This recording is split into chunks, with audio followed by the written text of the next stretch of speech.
Phone उठाओ ना यार, कभी भी सही वक्त पे फोन नहीं उठाता।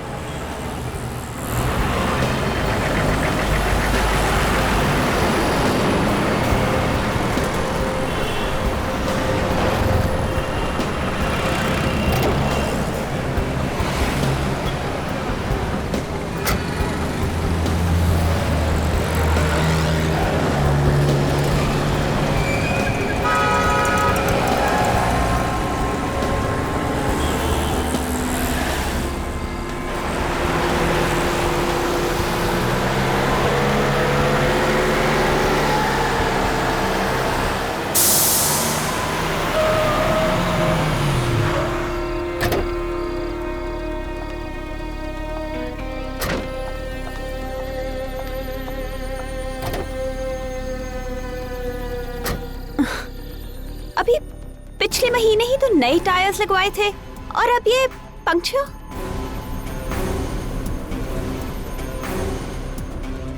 एक्सक्यूज मी मैम,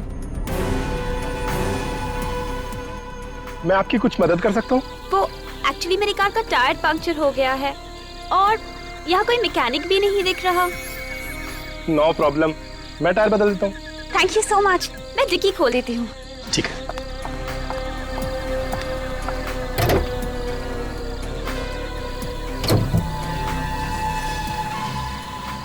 आप अंदर बैठिए, ये जगह ठीक नहीं है। ठीक नहीं है? क्यों? सुना यहाँ एक खूनी घूम रहा है। खूनी? जी हाँ, मैं स्टेफनी निकाल लेता हूँ, आप बैठिए, अंदर बैठिए।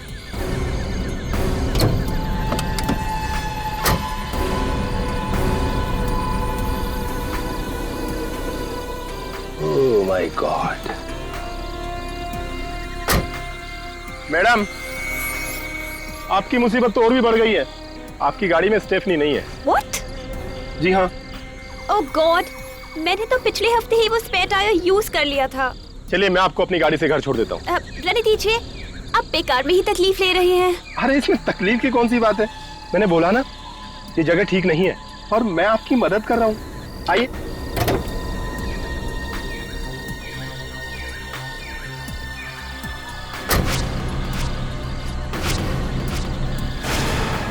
लाइए।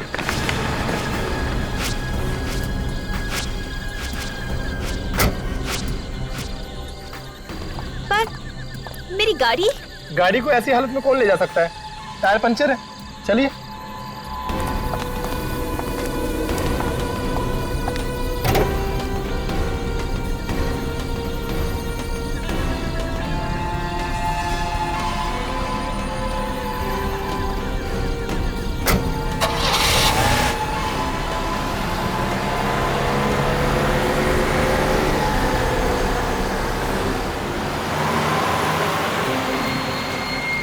Thank you so much. अगर आज आप नहीं होती तो पता नहीं मैं कैसे मैनेज कर पाती। पर आपके बाल बहुत खूबसूरत हैं।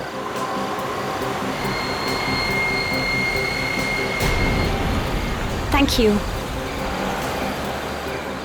आप यहाँ से क्यों मुड़ रहे हैं? मेरा घर उस तरफ है। अच्छा, ये रास्ता तो जंगल की तरफ जाता है ना? हाँ, और मैंने आपसे कहा था ना कि मेरा घर उस तरफ है। अरे तो जंगल में लेना चाहिए था ना। What nonsense! देखिए प्लीज, अब गाड़ी इसी वक्त रोक दीजिए। अब गाड़ी तब ही रुकेगी जब मैं चाहूंगा। What? I'm warning you, mister. ये आप बिल्कुल ठीक नहीं कर रहे। ठीक काम करना कितना बोरिंग होता है। कभी गलत काम करके देखिए, बहुत मजा आता है। गाड़ी रोको। Help! Help! बचाओ! कोई फायदा नहीं, यहाँ तुम्हारी चीखें सुनने वाला कोई नहीं है। कोई है? बचाओ! कुछ नहीं होगा, दरवाजे शीशे सब लॉक्ड है। आखिर तुम चाहते क्या हो? तुम्हें पैसे चाहिए? पैसे नहीं, पैसे से भी ज्यादा अनमोल। पैसे से भी ज्यादा अनमोल? जी हाँ, तुम्हारी जान। What? मेरी जान? हे भगवान, ये मैं किस मुसीबत में फंस गई हूँ? देखिए प्लीज, मैंने आपको क्या बिगाड़ा है? मैंने आप पे भरोसा किया और आप। अब कुछ नहीं हो सकता।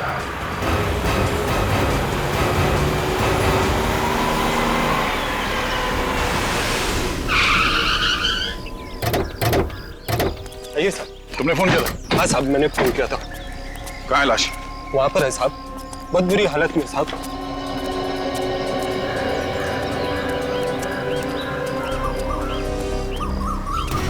बाल को सर के खाल से उखाड़ के निकाला और इसके हाथ भी बांधे हुए।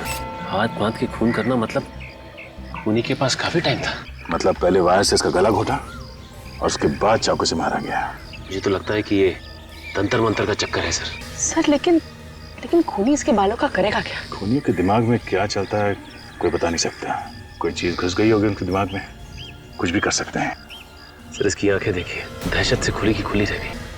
ऐसा लगता है इसके आंखों को किसी चीज से चिपकाया गया। कोई चाहता था कि ये अपनी आंखों से अपनी मौत का तमाशा देखे।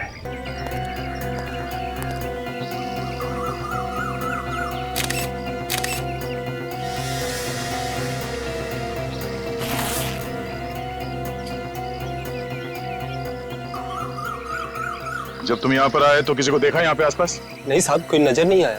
कोई नहीं था? नहीं साहब। सर, इसमें ये ग्रीटिंग कार्ड है।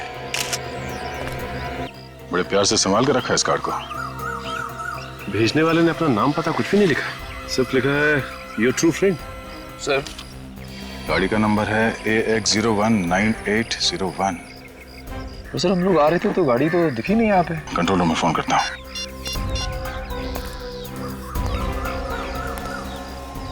इस डेड बॉडी की हालत देखकर एक बार तो मेरे भी रोंगटे खड़े हो गए थे। कि मौत हुई कैसे? मौत तो इस लड़की की गला घोटने की वजह से ही हुई है। तार से इसका गला घोटा गया था। और सालुंखे, जो सिर पर जो घाव है, इसके सर पर हथौड़ा या कोई ऐसी भारी चीज से वार किया गया है। इसकी आंखों को किसी खास किस्म के ग्लू से चिपका के रखा गया है। खास किस्म के ग्लू से? सालुंखे साहब, एक बात समझ में नहीं आई कि अगर गायत्री की मौत गला घोटने से ही हो गई थी तो फिर खूनी ने चाकू से इसके शरीर पे इतने वार क्यों किए? पागल है खूनी, एकदम वैशी। इसके पूरे शरीर को चाकू से बुरी तरह से छलनी कर दिया, लेकिन फिर भी वो रुका नहीं। वो वैशी यहाँ रुका नहीं, उसने तार से इस बेचारे का गला घोटा और उसे मार डाला। सैडिस्ट? हाँ, सैडिस्ट। ऐसा आदमी जिसे दूसरों को तकलीफ में देखकर खुशी मिलती है, किसका सुकून मिलता है। ये सब सुन के तो मेरा दिल ही दहल गया है। कितनी बेरहमी से मारा होगा इसे। और सालुंखे, इसकी लाश के पास से जो जूते का निशान मिला है, उससे कुछ पता चला? सर इससे सिर्फ इतना पता चला है कि निशान 9 नंबर के जूते का। 9 नंबर का जूता? मतलब खूनी 9 नंबर का जूता पहनता है।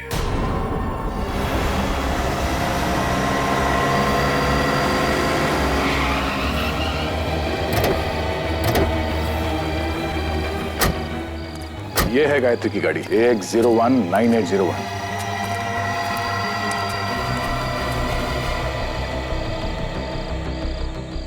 ये क्या? टायर पंक्चर है।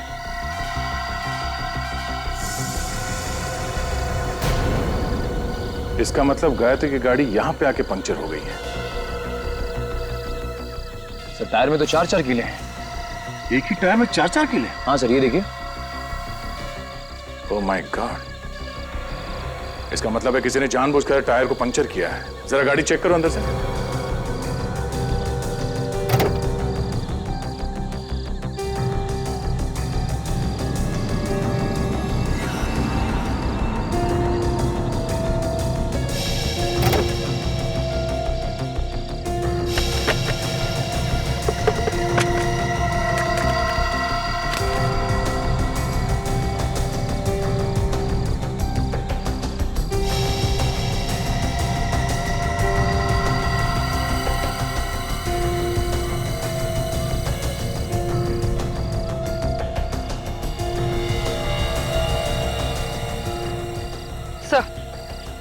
तो ये देखिए सर, ये कैमरा में लाइव कर।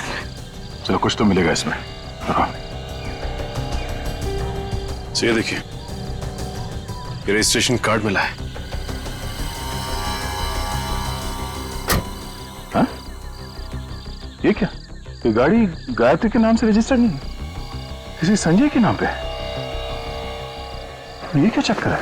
दिल में नफरत भरी हो किसी के लिए तभी कोई ऐसे खून करेगा। गायत्री के बाल तक उखाड़ लिए उसने, खाल के साथ। हाँ सर, बड़ी बेरहमी से खून किया उसका। गायत्री की लाश देख के तो मेरा दिल ही दहल गया सर। और ये सब उसने ऐसा ही नहीं किया है बिना सोचे समझे, काफी प्लानिंग की है उसने पहले। और बेचारी गायत्री उस प्लानिंग में फंस गई।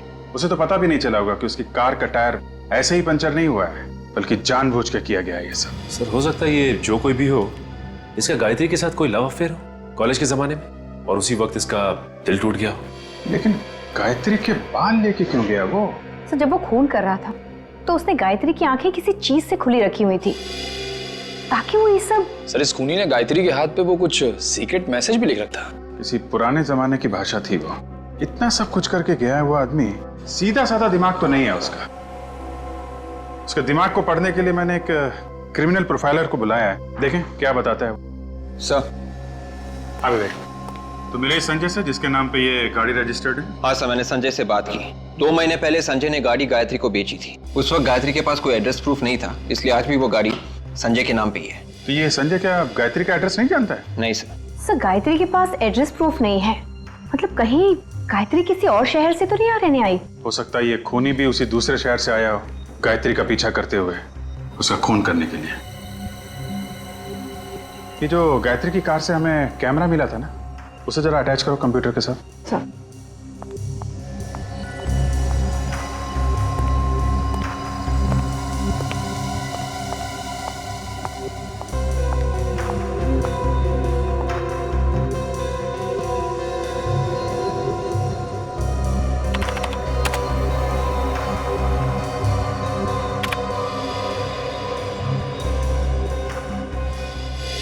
तो इन सभी फोटोज में डेट तो कल की है। सर गायत्री काफी फोटोजेनिक थी। फोटोज देख के लगता है कि उसे अपनी फोटोज खिंचवाने का काफी शौक था। हर फोटो में कपड़े अलग अलग पहने हुए हैं और हेयर स्टाइल भी अलग है। फोटोज देख के तो लगता है कि ये कोई मॉडल या एक्ट्रेस थी। एक मिनट, ये जो मॉल है ये तो आईसीजी रोड पे है ना? Yes sir. सर कहीं इस आईसीजी रोड और गायत्री के बीच में कोई संबंध तो नहीं? हो सकता है, अब ये तो हमें आईसीजी रोड से ही पता चलेगा।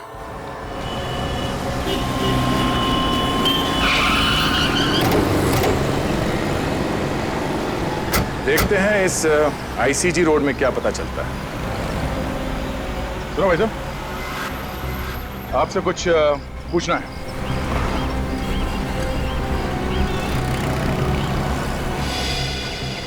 आपसे कुछ पूछना है। सर ऐसा लगता है बेचारा बोल नहीं सकता। 10 रुपए। अरे सर ये तो बोल पड़ा। ये लो 20 रख लो, अब तो मुंह खोलेगा ना। पूछिए।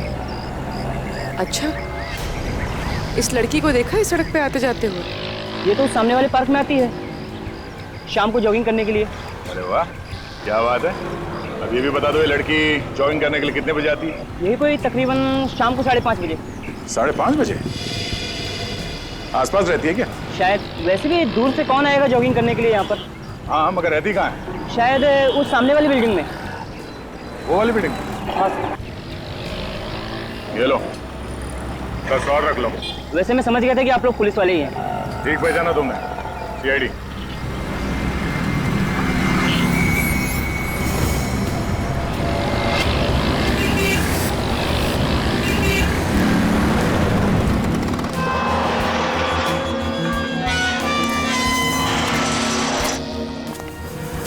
देखते हैं यहाँ क्या मिलता है। हाँ सर, ये कैसे पता चलेगा कि लड़की किस फ्लैट में रहती है? हाँ हाँ वही गायत्री। हाँ मेरी पेइंग गेस्ट है। उसको लेकर बहुत परेशान हूँ, वो रात से घर नहीं आई। एक्सक्यूज मी, ये गायत्री आपके यहाँ पे पेइंग गेस्ट है? हाँ गायत्री मेरी पेइंग गेस्ट है, मगर आप लोग कौन? मैं इंस्पेक्टर दया। आप इस गायत्री की बात करिए। हाँ हाँ मैं इसी गायत्री की बात कर रही हूँ, मगर क्या हुआ इसी? दरअसल इसका खून हो गया। खून? ओह माय गॉड, आप लोग क्या कह रहे हैं? मुझे तो कुछ भी समझ में नहीं आ रहा है। गायत्री का खून? किसने कर दिया गायत्री का खून? वही पता करने की कोशिश कर रहे हैं। क्या हुआ? रोहन, ये लोग सीआईडी से हैं और बोल रहे हैं कि गायत्री का खून हो गया। क्या? गायत्री का खून हो गया? गायत्री मुझे छोड़ के कैसे जा सकती है? कौन है ये? ये रोहन है, गायत्री का बॉयफ्रेंड। उसके साथ यहीं रहता है। किसने किया गायत्री का खून? से देखिए अभी हमें कुछ पता नहीं चला है। वैसे आपको किसी पे शक है? नहीं। अच्छा आप ये बता सकते हैं कि गायत्री को आप कब से जानते हैं?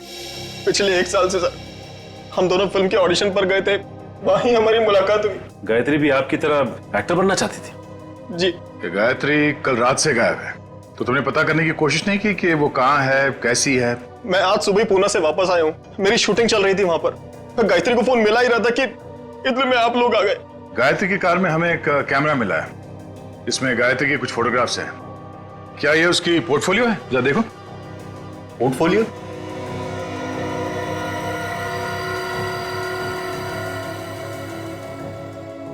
वो अपना पोर्टफोलियो कैसे खिंचवा सकती है सर? पोर्टफोलियो क्यों नहीं खिंचवा सकती? उसके पास इतना पैसा ही नहीं था सर। इतने पैसे नहीं थे मतलब? हम दोनों इधर उधर से पैसा इकट्ठा करने की कोशिश कर रहे थे, लेकिन किसी ने पैसा उधार दिया ही नहीं हमें। तो ये पोर्टफोलियो किसने खींची होगी? इसके पीछे जरूर उस आदमी का हाथ होगा सर। कौन है ये? Fashion photographer Nitin. नितिन? वो कई दिनों से गायत्री के ऊपर नजर गड़ाया हुआ था सर। अब ये क्या चक्कर है, कुछ समझ में नहीं आया हमें। सर मैंने उसे कितनी बार कहा कि गायत्री मेरी गर्लफ्रेंड है, लेकिन उसके बावजूद भी वो उसके पीछे पड़ा हुआ था। तुम्हारे हिसाब से नितिन ने गायत्री को बहकाया और उसने ये पोर्टफोलियो खींची? और नहीं तो क्या सर, एक पोर्टफोलियो बनाने के लिए कम से कम 40-50 हजार रुपए की जरूरत होती है। तो गायत्री कहां से देती इतना पैसा? इस नितिन का कोई स्टूडियो वगैरह तो होगा ना? जी सर, खार में है। Yes sir. क्या पता चला आपको उस खूनी के बारे में? और सब कुछ जानने के बाद ऐसा लगता है कि खूनी की गायत्री के साथ कोई आपसी दुश्मनी नहीं थी। क्या? ये आप कैसे कह सकते हैं? जिस बेरहमी के साथ गायत्री को मारा गया है, उससे तो लगता है कि ये किसी साइकोपैथ का काम है। साइकोपैथ? जी हाँ, एक ऐसा जानवर जो इंसान की शक्ल में खुलेआम समाज में घूम रहा है। इस तरह के किलर अक्सर इंट्रोवर्ट कहलाते हैं। इंट्रोवर्ट मतलब इस तरह के लोग जो ज्यादा बातचीत करना पसंद नहीं करते, अकेले अकेले कटे कटे रहते। जी हाँ, और जब उनका अकेलापन हद से बढ़ जाता है तो ये अपने आप को समाज से अलग थलग समझते हैं। लोगों के दुख दर्द से इन्हें कोई वास्ता नहीं होता। ऐसे लोगों को सोशियोपैथ कहते हैं। ओह, आई सी। लेकिन एक बात समझ में नहीं आ रही, ये सोशियोपैथ ये गायत्री के बाल स्किन के साथ क्यों लेके गया होगा? हो सकता है वो बालों को मेडल की तरह संभाल कर रखना चाहता हो। उसे इस बात का गर्व हो कि उसने समाज के किसी एक व्यक्ति को मार दिया। मतलब ये खून इस खूनी के लिए एक लड़ाई है, एक जंग, वो भी समाज के खिलाफ? ऐसा ही कुछ समझ लीजिए। और उसे समाज से इतनी नफरत क्यों है? ज्यादातर बीमार खूनी ऐसा समझते हैं कि समाज ने उन्हें ठुकराया है, उनके साथ अत्याचार किया है, फिर उनका गुस्सा इस तरह से समाज के खिलाफ निकलता है। मतलब समाज के खिलाफ जब जब इस खूनी का गुस्सा बाहर आएगा वो इस शक्ल में आएगा, और खून और लाशें। बिल्कुल, आप इसे कोई मामूली खूनी मत समझिए, ये एक बहुत ही खतरनाक इंसान है। A serial killer. Serial killer? जी हाँ, जितने जल्द से जल्द हो सके इसे पकड़ लीजिए, क्योंकि जब तक ये खूनी खुलेआम समाज में घूमेगा, समाज का कोई भी व्यक्ति सुरक्षित नहीं है। इसे ढूंढने की कोशिश जारी है। फिलहाल अभी हमें इतना ही पता चला है कि ये खूनी 9 नंबर के जूते पहनता है। सर, अबे गायत्री के हाथ पे जो निशान था उसका क्या मतलब है पता चल गया है सर। Very good. क्या मतलब है? सर, ये निशान 17वीं सदी का निशान है सर। इसका ये मतलब है कि किसी गुलाम का नींद से जागना। गुलाम का नींद से जागना? हाँ। हो सकता है ये खूनी अपने आप को गुलाम समझता हो, जो नींद से जाग गया हो अपने अत्याचारों का बदला लेने के लिए समाज के खिलाफ। तो इसीलिए उसने गायत्री की आंखें खुली रखी थी। वो उसे मतलब समाज को दिखाना चाहता था कि वो अब वापस आ गया है, लंबी नींद से जाग गया है। ओके बेबी, अच्छा अब मुझे एक अच्छी सी $1 मिलियन स्माइल दो। ओह सॉरी, तुमने तो मास्क पहन रखा है। यस, आप लोग कौन है? मेरी परमिशन के बिना अंदर कैसे आ गए? श्याम। इतना चिल्लाने की जरूरत नहीं है, गला बैठ जाएगा। तुम्हारे श्याम ने हमें अंदर भेजा है। श्याम की इतनी हिम्मत? क्या करता बेचारा, जब उसे पता चला कि हम लोग कौन है तो उसकी तो हिम्मत ही जवाब दे गई। हमारी शक्ल ही कुछ ऐसी है जिसे देख के लोग रोना शुरू कर देते। रोना शुरू कर देते हैं? जी हाँ, तुम भी रोओगे जब तुम्हें पता चलेगा कि हम लोग कौन है। कौन है आप लोग? खूनी प्यार से हमें सीआईडी कहते हैं। सीआईडी? रीटा तुम प्लीज बाहर जाओ और ये मास्क वगैरह अपने साथ ले जाओ। सर मैंने कोई खून नहीं किया है। हमने कब कहा कि तुमने कोई खून किया है? सर जरा इन्हें फोटोग्राफ दिखाना।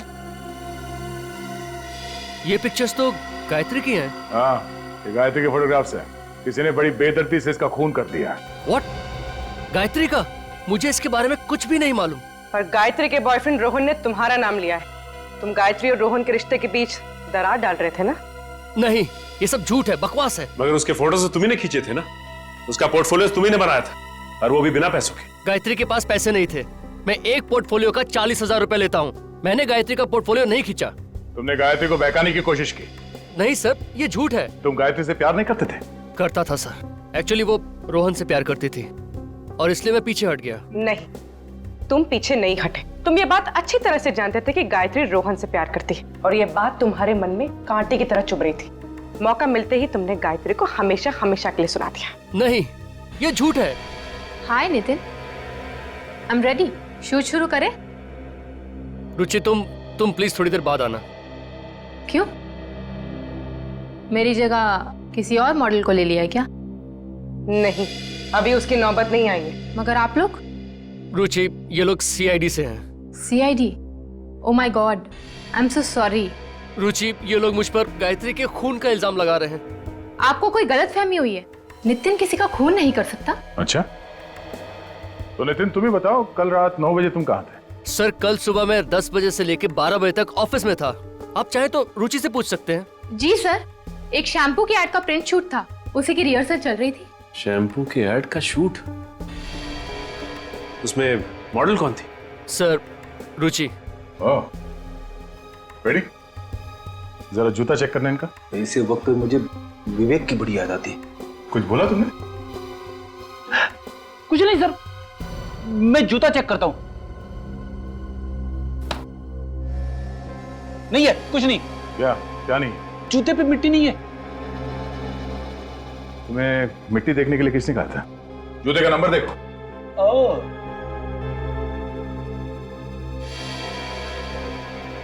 जूते का नंबर 8। 8? पूर्वी, जरा वो फोटोग्राफ दिखाना।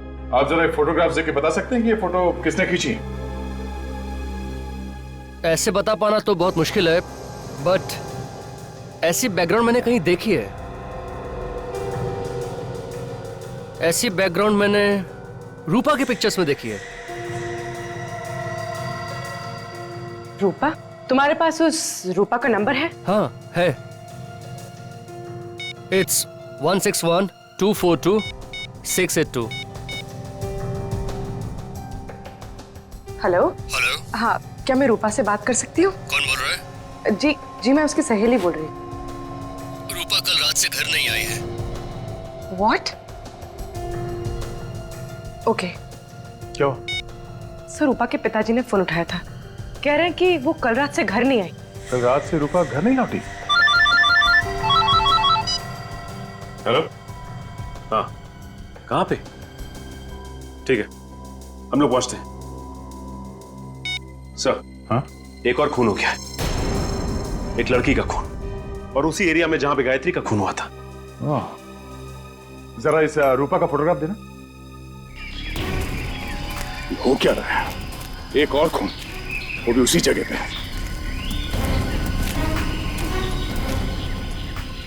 अनबिलीवेबल। हटिए प्लीज, हटिए। सर, या तो ये खूनी बहुत ही होशियार है या फिर बहुत बड़ा बेवकूफ। ये तो रूपा है। ओह नो, न जाने इसके पिता पे क्या गुजरेगी।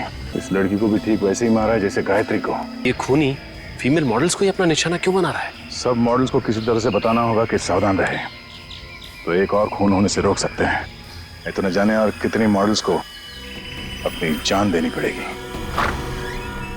क्या सालुंखे? हाँ, हमें कोई एक सुराग चाहिए जो हमें खूनी तक यूं पहुंचा दे। है ना, सुराग है ना? तो दिखा। नहीं, दिखा नहीं सकता। ये सूंघो, ये जरा स्टिक सूंघ के देखो।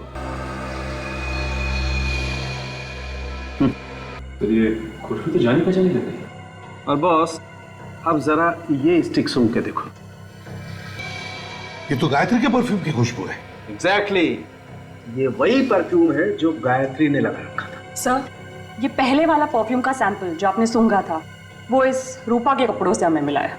मतलब सर, खूनी उन्हीं मॉडल्स को मार रहा है जो ये वाला परफ्यूम लगाती है। नहीं विवेक, मुझे लगता है ये परफ्यूम उस खूनी का है और वो ये परफ्यूम सिग्नेचर के तौर पर खून करने के बाद लाशों पर लगाता है। और अगर मेरा शक सही है तो गायत्री और रूपा का खूनी एक ही है, एक ही। काजल, ये केस देखो। सीरियल किलर खून करने के बाद लोगों की नाक काट देता है। पता नहीं इन खूनियों के दिमाग इतने टेढ़े क्यों होते हैं। दिमाग तो इन लोगों के पास भी हम लोग जैसे ही होते हैं, बस फर्क सिर्फ इतना होता है ये अपना दिमाग गलत जगह इस्तेमाल करते हैं। कुछ पता चला सीरियल किलर के बारे में? हाँ सर, एक केस मिला है सर, 4 साल पहले का है। खूनी का नाम राका है। मारने का तरीका बिल्कुल वैसा ही है जैसे गायत्री और रूपा को मारा गया था, और मारने के बाद लाशों के बाल भी काटे गए। मगर क्या? मगर सर, लाशों के हाथों पे वो गुलाम की नींद से जागने वाला निशान नहीं है सर। नहीं, फिर ये नहीं हो सकता। ये सीरियल किलर कभी अपना पैटर्न चेंज नहीं करते हैं, मारने का तरीका वही रहता है। ढूंढो और ढूंढो, देखो किसी फाइल में मिलता है क्या। सचिन, वो परफ्यूम एक्सपर्ट से बात हुई क्या? हाँ सर, उसने आज दोपहर को ही बुलाया मिलने के लिए। मिल गया सर, मिल गया सर। ये देखिए, 15 साल पहले का केस है। पहले हथौड़े से सिर पे मारता है, चाकू मारता है, उसके बाद गला दबाता है, बाल खाल के साथ उखाड़ता है और हाथ पे वो गुलामों का निशान। सिर्फ फीमेल मॉडल्स को मारता है। यही है वो। शांतनु नाम है इसका। सर, दिखने में तो काफी शरीफ दिखता है। कौन कह सकता है कि इस शरीफ चेहरे के पीछे कितना भयानक चेहरा छुपा हुआ है। ये क्या चक्कर है? क्या हुआ सर? इसमें लिखा है कि शांतनु की सजा 2015 में खत्म होगी। मतलब वो अभी जेल में ही होगा। मतलब सर, ये शांतनु जेल के अंदर से ही सारे खून कर रहा है। हो सकता है कि शांतनु जेल में बैठ के खून कर रहा हो, या फिर ये भी हो सकता है कि कोई बिल्कुल उसी तरह से खून कर रहा है जैसे कि शांतनु करता था। Copycat killer. नकलची। इसमें यह भी लिखा है कि ये शांतनु आखिर तक चीखता रहा कि वो खूनी नहीं है, उसे फंसाया जा रहा है। कहीं ऐसा तो नहीं कि ये वाकई निर्दोष हो और असली खूनी अभी भी बाहर घूम रहा है? सर, इस केस की जिम्मेदारी किसी इंस्पेक्टर विजय के ऊपर थी। शायद उनसे कुछ और भी पता चल जाए। ठीक है, इंस्पेक्टर विजय से मिलना पड़ेगा। आप सीआईडी वालों की मेहनत और हिम्मत की दाद देनी पड़ेगी। 2 लड़कियों का खून क्या हो गया? 8 साल पुरानी केस आपने खोल दी। वाह इंस्पेक्टर विजय, मैंने आपसे कहा ना कि कभी कभी नए केस सॉल्व करने के लिए पुराने मुर्दे उखाड़ने पड़ते हैं। आपको क्या लगता है कि मैंने कोई गुनाह किया? मैंने ऐसा नहीं कहा, बल्कि जिस तरह से जल्दबाजी में आपने ये फाइल बंद कर दी, उससे तो लगता है कि आपके इरादे ठीक नहीं थे। आप मेरी मदद मांगने आए हैं या इल्जाम लगाने? मैंने कहा ना आपसे कि कभी कभी पुराने मुर्दे उखाड़ने पड़ते हैं। उखाड़ो, जितने हो सके उखाड़ो, लेकिन शांतनु को जेल किसने भेजा था जानते हो? मालूम है, लेकिन जिस जुर्म की सजा वो काट रहा है वो जुर्म उसने किया ही नहीं है। काश कि मैं तुम्हें इस बात का करारा जवाब देता। मैं मजबूर हूँ, रिटायर्ड हूँ। सर, शांतनु जेल में है और खून अभी भी हो रहे हैं। 2 खून हुए हैं सर। इसमें आश्चर्य की क्या बात है ऑफिसर? हो सकता है कि खून कोई और कर रहा हो। जी नहीं, इस खून से शांतनु का कुछ ना कुछ लेना देना जरूर है। ये सारे के सारे खून बिल्कुल उसी तरह से हो रहे हैं जैसे कि 8 साल पहले वो सीरियल किलर किया करता था, वायर से गला घोटकर और उनकी आंखों के ऊपर ग्लू चिपका देता था। सब कुछ वैसा ही हुआ, बिल्कुल वैसा ही। या कोई ऐसा इंसान जो इस केस के बारे में सब कुछ जानता हो? जी हाँ, और वो हैं आप। आपको क्या लगता है कि ये खून मैंने करवाए? वैसे पुलिस ऑफिसर हर रोज हजारों गुनहगारों से मिलता है। हो सकता है कि उसमें से किसी को आपने इसके लिए ट्रेन किया। इतना बड़ा इल्जाम लगाने से पहले आपको 100 बार सोचना चाहिए। वैसे उस केस फाइल में ये कहीं नहीं लिखा था कि लाशों के ऊपर परफ्यूम छिड़का गया है। इसलिए नहीं लिखा गया है क्योंकि लड़कियां परफ्यूम लगाती हैं। ओह, एक ही जैसा परफ्यूम सब लड़कियां लगाती हैं। हाँ? आपने ये क्यों नहीं सोचा कि ये परफ्यूम खूनी ने उनके ऊपर छिड़का होगा? छिड़का तो क्या? तो ये कि ये परफ्यूम वाली बात खूनी को कैसे पता चली? क्योंकि ये बात तो किसी भी फाइल में नहीं लिखी थी। मुझे कैसे मालूम कि खूनी को कैसा पता चला? सर, लगता है शांतनु बेकसूर है। असली खूनी बाहर ही घूम रहा है। अगर असली खूनी बाहर घूम रहा है तो 8 साल से कहां था? 2003 से लेकर 2011 तक ऐसे खून उसने क्यों नहीं किए? अच्छा, ये बताइए कि इस 8 साल पुराने केस में शांतनु के अलावा आपको और किसी पे शक था? हाँ, एक अनुज नाम का आदमी था। पर अदालत ने उसे छोड़ दिया। अनुज? ये अनुज कहाँ है आजकल? पता नहीं, सुनने में आया कि केस खत्म होते ही वो देश छोड़कर चला गया। देश छोड़कर चला गया? कहाँ गया वो? सर ऐसे कुछ परफ्यूम सीआईडी ब्यूरो में रखना चाहिए। क्यों? खरीद क्यों नहीं लेते तुम? सर आप तो जानते हैं कि परफ्यूम्स कितने महंगे आते हैं।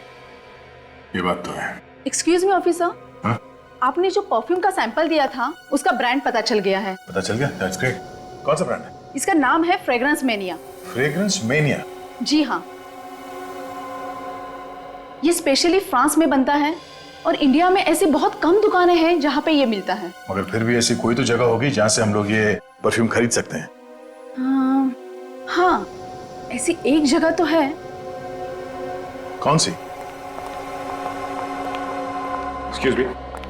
I am Inspector Sachin from CID. Hello sir, nice to meet you. ये है पूर्वी और मिस्टर फ्रेडी। क्या ये भी सीआईडी में ही है? क्यों? मुझे किसी चिड़ियाघर में होना चाहिए था क्या? नहीं नहीं, मेरा कहने का वो मतलब नहीं था।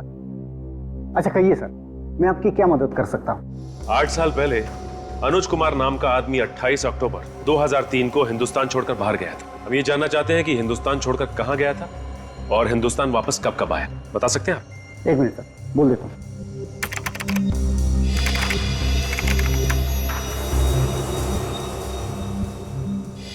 देखिए सर, पिछले 8 सालों में मिस्टर अनुज इंडिया में सिर्फ एक बार वापस आए। और कब आया था वो? अक्टूबर में, पिछले महीने। पिछले महीने अक्टूबर में? और ये अब तक इंडिया में ही है। ओह, मतलब पिछले महीने अक्टूबर में अनुज वापस आया और उसके बाद से ये खून होने शुरू हो गए। सर आपने कुछ कहा? आप जी नहीं। अच्छा, अनुज का इंडिया का एड्रेस होगा ना आपके पास? मेरा यकीन कीजिए सर, मैंने किसी के खून नहीं किया सर। कैसे यकीन कर लें? शांतनु अभी भी जेल में है और उस 15 साल पुराने केस में अदालत को तुम पे शक था। शक था सर, लेकिन मैं बेगुनाह साबित हुआ था क्योंकि असली कातिल शांतनु ही था। अच्छा, 10 नवंबर की रात 9 बजे तुम कहाँ पे थे? सर मैं रेस्टोरेंट में था। कौन सा रेस्टोरेंट? सूर्या महल। मैं वहाँ वेटर का काम करता हूँ सर। और 12 नवंबर की रात कहाँ थे तुम? सर उस रात भी मैं वहीं पर था। आप चाहे तो स्टाफ से बात कर सकते हैं सर। सर मैं यकीन कीजिए मेरी बात पर। इसके जूते चेक करो। जूते सर? सर लेकिन क्यों सर? जूते दिखाओ।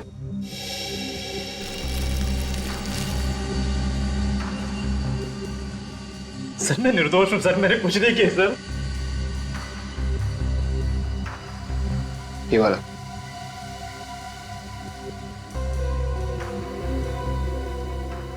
पहन लो जूते। सर इसके जूते का साइज 8 है सर, 9 नहीं। सर अब तो यकीन हुआ आप लोगों को कि मैं बेगुनाह हूँ। हाँ दे वो परफ्यूम वाली लिस्ट। क्या इसमें इस अनुज का नाम नहीं है? Okay, thank you, thank you. Sir मैं कह रहा था ना कि मैं बेगुनाह हूँ। आप बेकार में मुझ पर समय खराब कर रहे हैं। आप असली कातिल को पकड़िए सर। असली कातिल पकड़ा जाएगा। अभी तुम जा सकते हो, जरूरत पड़ेगी तो दोबारा बुलाएंगे।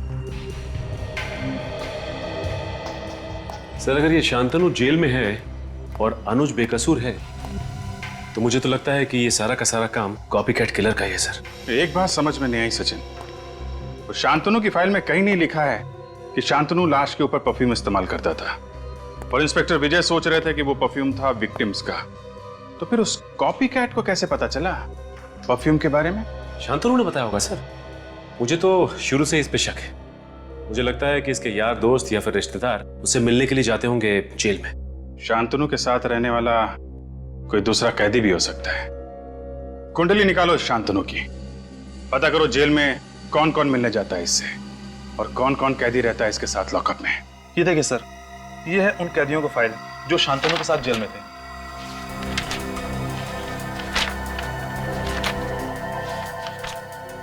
17 कैदी है और ये कैदी किसी के साथ ज्यादा घुलते मिलते नहीं है।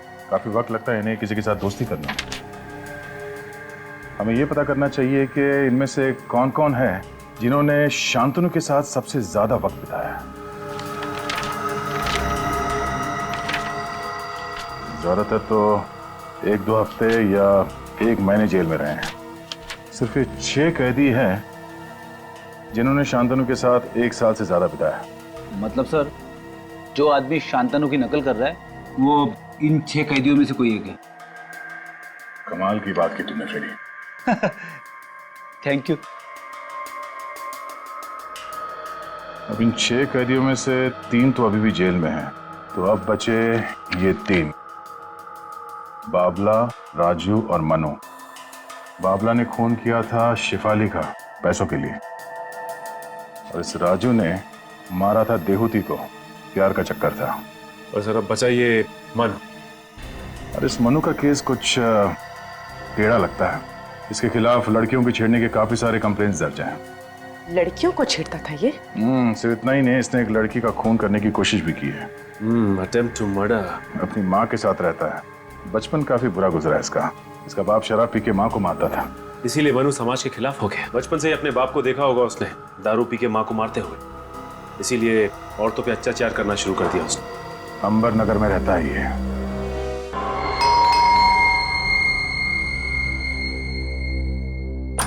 कौन है आप लोग? सीआईडी। सीआईडी? अब क्या लेने आए? मैंने तो सब कुछ छोड़ दिया है। अच्छा, सब कुछ छोड़ दिया? हाँ। अभी पता चल जाएगा छोड़ दिया या नहीं। घर की तलाशी लो।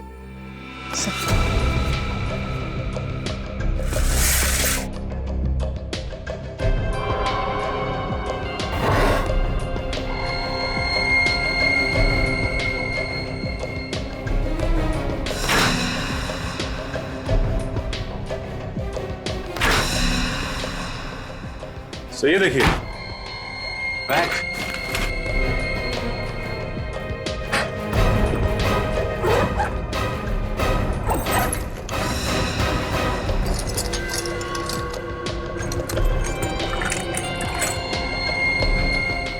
चाकू, ये वायर। तुमने सब छोड़ दिया था ना? क्या है सब? तुम किसी हॉस्पिटल में काम करते हो या कसाई खाने में? नहीं साहब, अब ये हथियार मेरे किसी काम के नहीं है।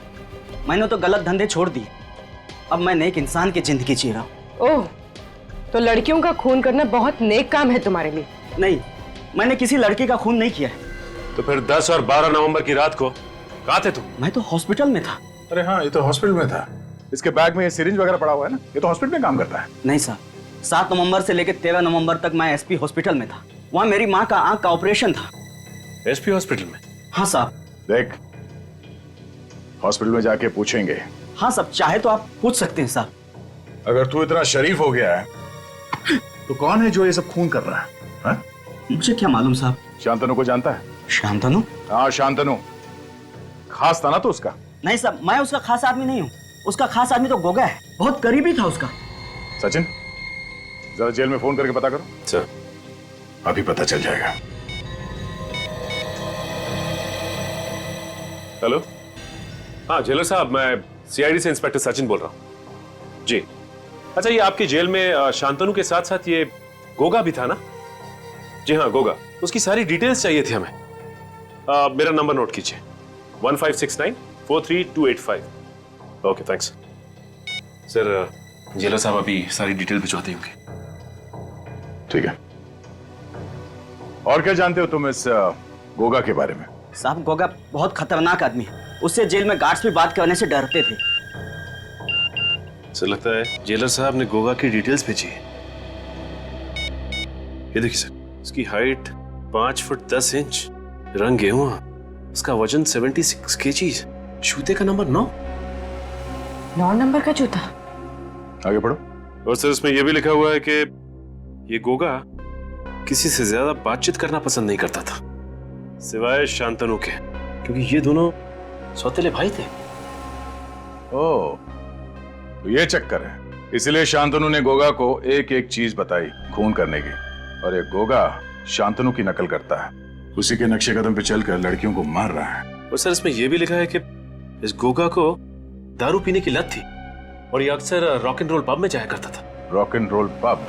और तो और इसकी गिरफ्तारी भी रॉक एंड रोल पब में ही हुई थी। क्या बात है, गिरफ्तारी रॉक एंड रोल पब में हुई थी, और अब फांसी की खुशखबरी भी वहीं पर मिलेगी उसे, रॉक एंड रोल पब में।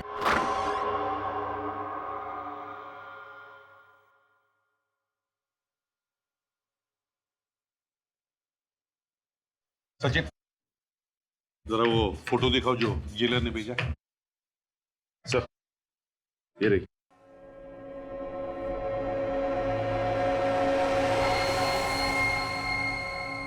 वेटर, हो रहा। मेरे लिए एक और बियर लाओ।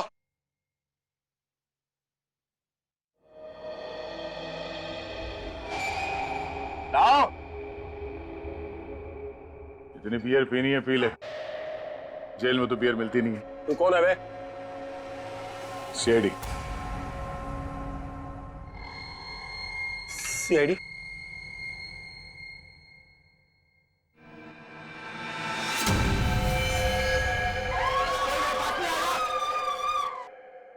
गोली मार दूंगा। अरे गोली मार दूंगा। होगा पागलपन छोड़ो, गन फेंक दो। मैंने कहा कोई आगे नहीं बढ़ेगा।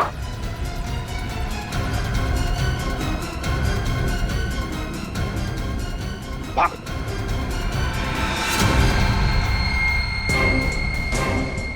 यहाँ से भागना मना है। क्यों? दो खून करके यहाँ रॉक एंड रोल पब में आकर बियर पी रहे हो? तेरे पापों का घड़ा भर गया होगा। भर गया तेरे पापों का घड़ा। याद देखा तूने? हाँ? जब ये किसी पे पड़ता है ना तो अच्छे अच्छों के नशे उतर जाते हैं।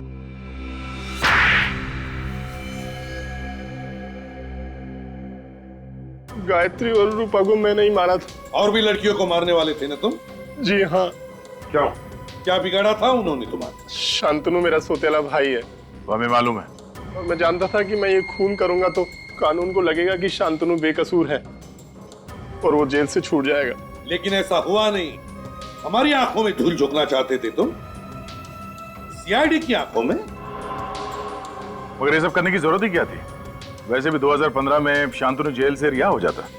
देखिए, शांतनु चाहता था कि वो बेगुनाह साबित हो जाए ताकि उसे गिरफ्तार करने वाले इंस्पेक्टर विजय पर केस चले कि उसने एक निर्दोष को सजा दिलवाई। मगर तुम्हारे सभी मंसूबों पर सीआईडी ने पानी फेर दिया है? गायत्री और रूपा को तुमने इतनी बेरहमी से मारा है, तुम्हें तो फांसी ही होगी।